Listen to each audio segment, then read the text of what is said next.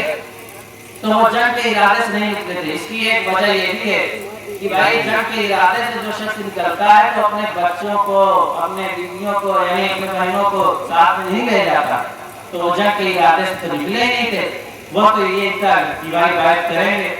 پھر اس کے ساتھ وہ قریب تک کوفہ کے پہنچتے ہیں، یہاں تک کی خبر آتی ہے، فرزدق نامی ایک شاعر ہے، عرب کا مشہور شاعر مانا جاتا ہے، تو اس نے یہ خبر دی کہ دیکھیے کوفہ کے دل تو آپ کے ساتھ ہیں، لیکن ان کی تلواریں ابن زیاد کے ساتھ ہیں۔ اس نے یہ بات کہی شاعر نے۔ پھر اس کے ساتھ ساتھ جو مسلم بن عقیل رضی اللہ عنہ نے پیغام بھیجوایا تھا، ایک شخص کو بھیج کر وہ بھی یہی بات پیغام دیتا ہے کہ مسلم بن عقیل کو شہید کر دیا گیا اور وہاں کے حالات خراب ہیں۔ لیکن پھر ادھر حالانکہ امام حسین رضی اللہ عنہ پر یہ ہوا کہ شاید ہو سکتا میں بذات خود پہنچوں تو میری بات کو قبول کریں، حالانکہ وہ پیچھے ہٹتے ہیں، ایک حر نام کا شخص وہ بھی پیچھے بھی یعنی ہٹنے نہیں دیتا، وہ گھرا کر لیتا ہے، کہ یہاں تک کہ کوفہ کی طرف امام حسین رضی اللہ عنہ اب پہنچ رہے ہیں، یہاں تک کہ آپ کوفہ پہنچ جاتے ہیں کربلا کے میدان میں۔ جب کربلا کے میدان میں پہنچتے ہیں تو وہاں ابن زیاد کوفیوں کے 4000 لشکر کے ساتھ وہ عمر بن سعد بن ابی وقاص ان کو یعنی روانہ کرتے، وہ یزید ابن زیاد روانہ کرتا ہے۔ یہ بھی تقریباً یہ سمجھ لیجئے کہ جو سعد بن ابی وقاص کا نام آ رہا ہے، سعد بن ابی وقاص کے بیٹے عمر ہیں، اور یہ سعد بن ابی وقاص کون ہیں؟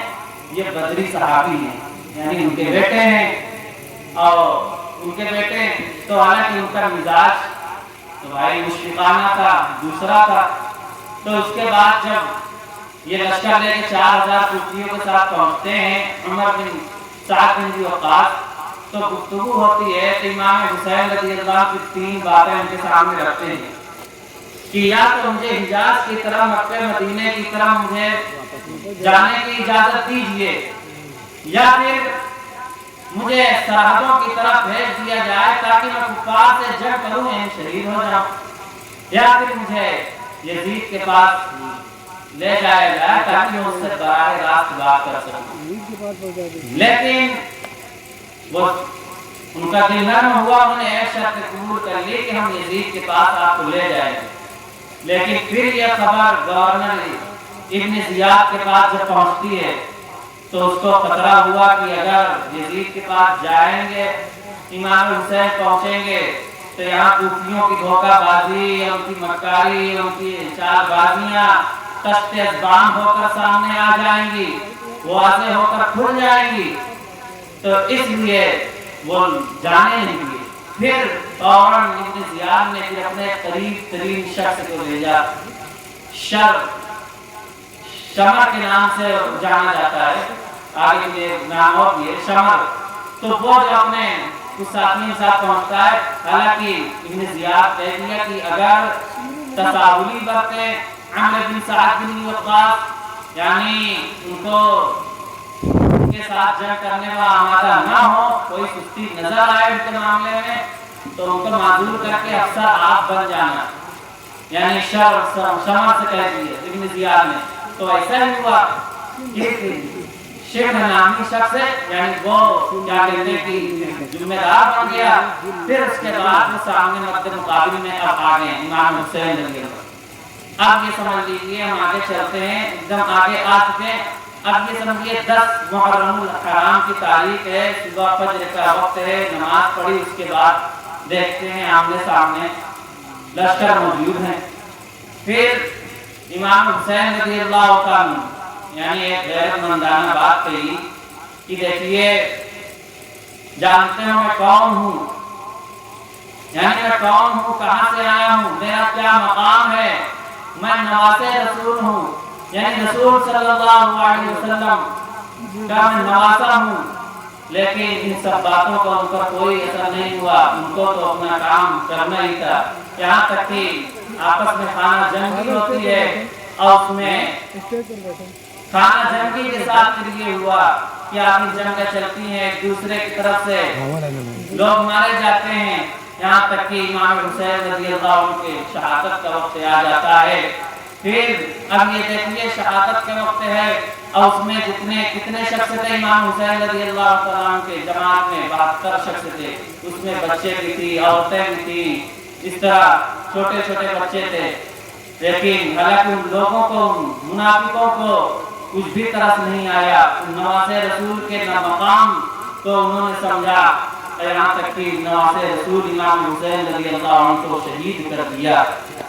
تو یہ دیکھیے یہ تاریخ کا ایک دردناک واقعہ بنا اور بہت ہی دردناک واقعہ ثابت ہوا. ثابت ہوتا کیوں نہ کیونکہ دیکھیے اب ہم آتے ہیں امام حسین رضی اللہ عنہ کا مقام کیا ہے. ہمارے نبی حضرت محمد عربی صلی اللہ علیہ وسلم نے فرمایا یعنی اپنے دونوں نواسوں کے تعلق سے الحسن والحسین سیدہ شباب اہل الجنہ یہ حدیث خطبے میں پڑھی جاتی ہے. یعنی امام حسن حسین یہ جنت میں نوجوانوں کے سردار ہوں گے. دوسری حدیث میں نبی پاک صلی اللہ علیہ وسلم نے فرمایا الحسن والحسین ابنا احبہما یعنی حسن حسین یہ میرے دونوں بیٹے ہیں جو ان سے محبت کرے گا. احبنی میں اس سے محبت کروں گا. پھر من احبنی جس سے میں نے محبت کی احبہ اللہ اس سے اللہ نے محبت کی. اور احب جس سے اللہ نے محبت کیا دخل الجنہ وہ شخص جنت میں داخل ہو گیا. یہ مقام ہے نبی پاک صلی اللہ علیہ وسلم نے فرمایا. لیکن یہ ظالم ہے یعنی یزید اور اس کا لشکر یہ ظالم ہے.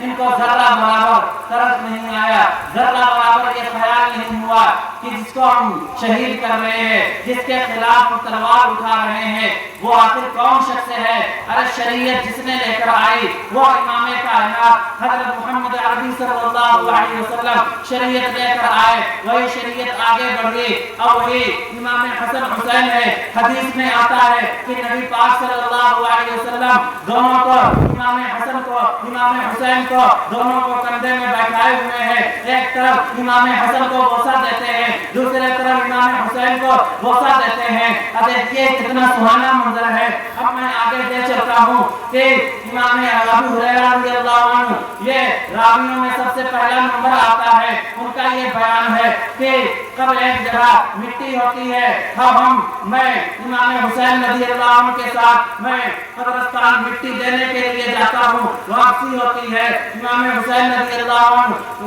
تھک جاتے ہیں اور استراحت فرمانے کے لیے آرام فرمانے کے لیے میں لیٹ جاتا ہوں. پھر امام ابو ہریرہ رضی اللہ عنہ پیر سے مٹی اٹھانے لگتے ہیں ان کے نیچے سے مٹی صاف کرنے لگتے ہیں. اب یہ امام حسین اٹھتے ہیں کہ رہے آپ کیا کر رہے ہیں.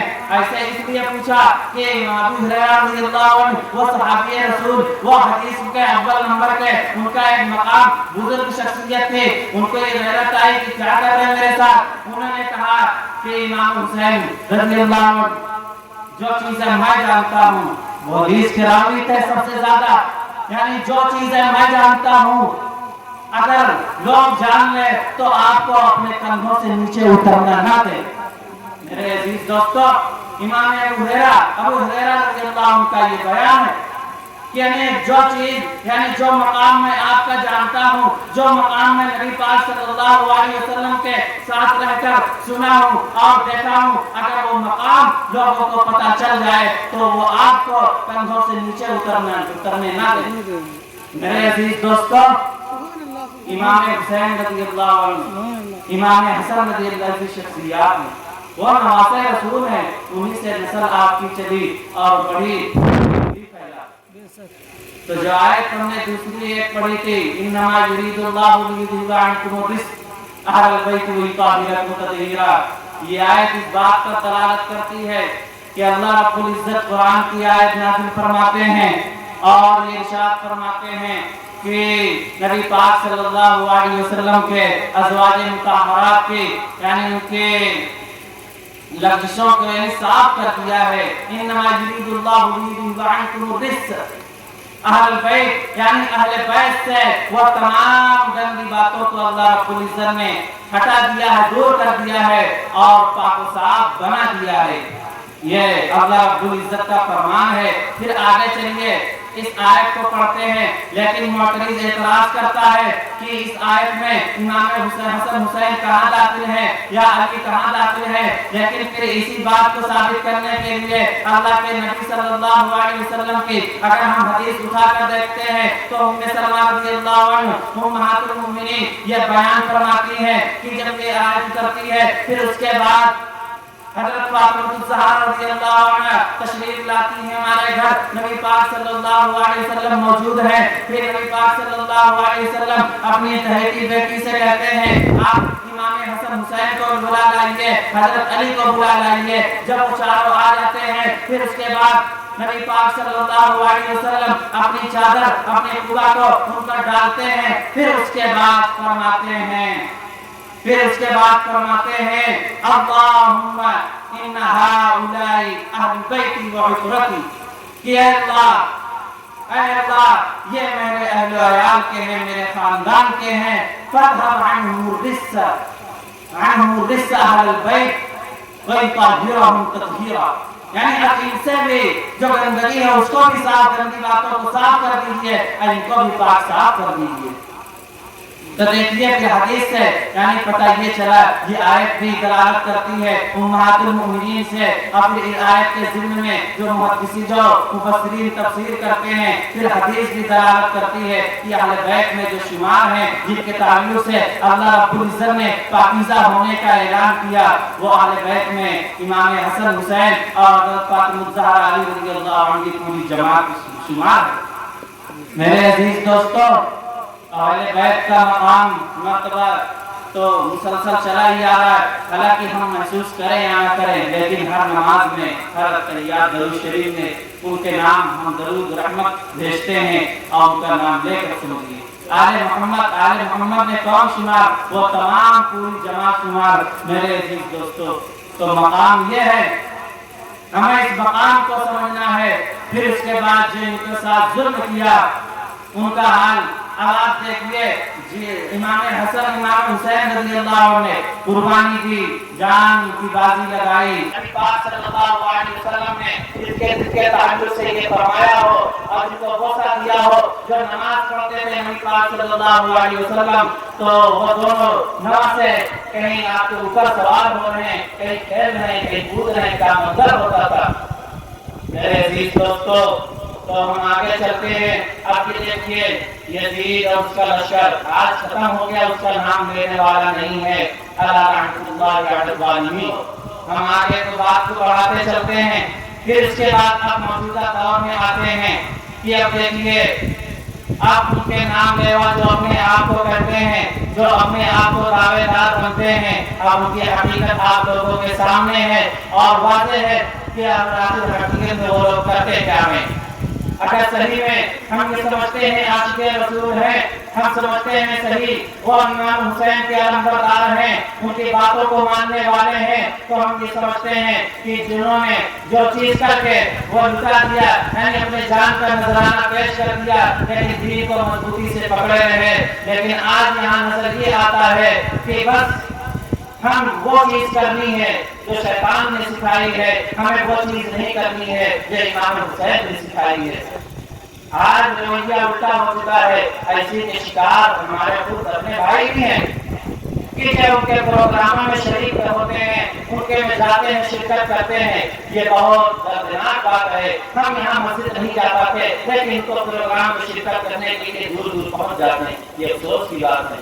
میرے عزیز دوستو، اللہ رب العزت سے ہم دعا مانگے کہ ہمیں جو پیغام ملا ہے، جو شہدائے کربلا نے جو پیغام دیا ہے اس پیغام کو لیں اور ہم ایسے چیز کو لیں گے، ایسے زمانے جاہلیت والوں چیزوں کو لیں گے تو دیکھیے ہمارے اوپر لعنت ہوگی. نبی پاک صلی اللہ علیہ وسلم نے فرمایا لیس منا من لطمس حدود یعنی وہ شخص ہم میں سے نہیں ہے جو شخص اپنے رخسار کو چیر پار کرے اور اپنے گریبان کو چاہ کرے اور جاہلیت کی طرح باغیلا کرے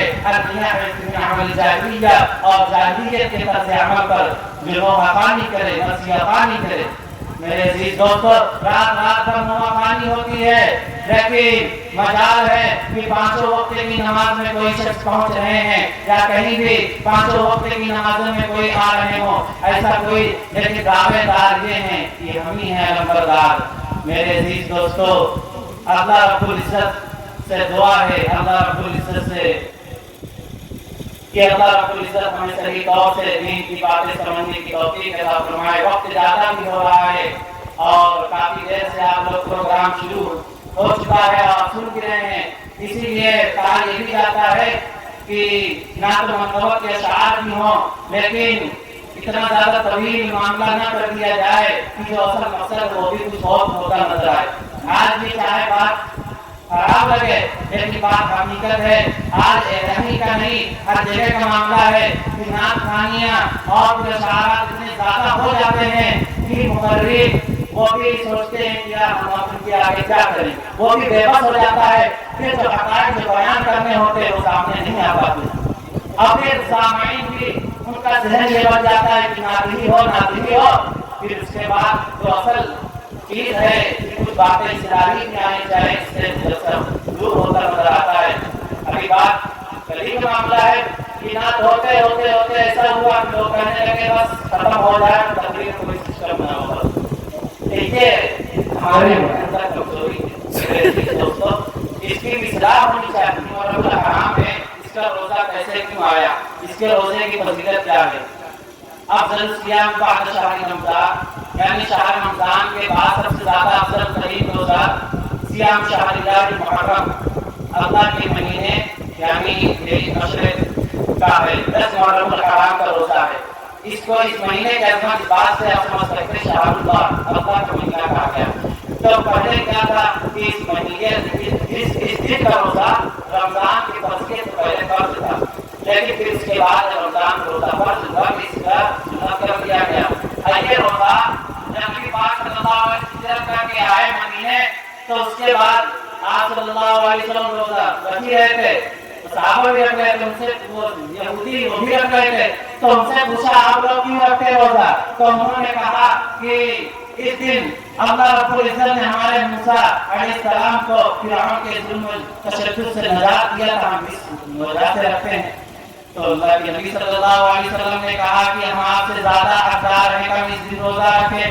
پھر اس کے بعد روزہ رکھنا شروع ہو گیا، لیکن یہ بھی ہمارے شریعت کا قانون ہے کہ من تشابہ بقوم فہو منہ، یعنی ایسے قوم سے مشابہت نہ اختیار کیے جائے جو کہ نافرمان ہو، یعنی منافق ہو، جو غیر قوم ہے، اس کی مشابہت اختیار کرنے سے منع کیا گیا۔ اس لیے نبی پاک صلی اللہ علیہ وسلم نے فرمایا ہم 2 دن روزہ رکھیں گے، 9 دن محرم الحرام کو 10 کو، اگر 9 کو رکھ نہ سکے تو 10 یا 11 کو رکھیں گے، یعنی 2 روزہ رکھیں گے، 1 نہیں رکھیں گے، اس لیے کہ یہ مشابہ نہ ہونے چاہیے۔ تو اس سے یہ بھی سبق ملتا ہے کہ مشابہت کو دیکھیے کتنے اہتمام سے بیان کیا گیا، خاص کر اس چیز کو ہمیں سمجھنا ہے کہ ہم کس چیز میں غیروں کی مشابہت اختیار کرتے ہیں۔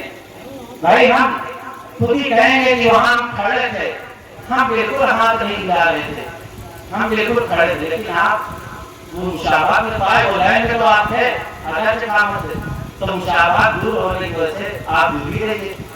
تو میرے عزیز دوستو، یہ روزہ سنت ہے، اس کی فضیلت ہے، اور اس کو آپ روزہ آج یہ سمجھیے مغرب بعد سے 9 محرم الحرام شروع ہو چکا ہے، تو اس لیے جو روزہ رکھنا چاہ رہے ہیں وہ رکھیں، اس کا ثواب اجر ہے جو بتایا گیا، اور صحیح کہیں اللہ رب العزت سے دعا کریں کہ اللہ رب العزت ہمیں اسی طرح زیادہ سے زیادہ فرائض کے ساتھ نوافل کی بھی پابندی کرنے والا بنائے۔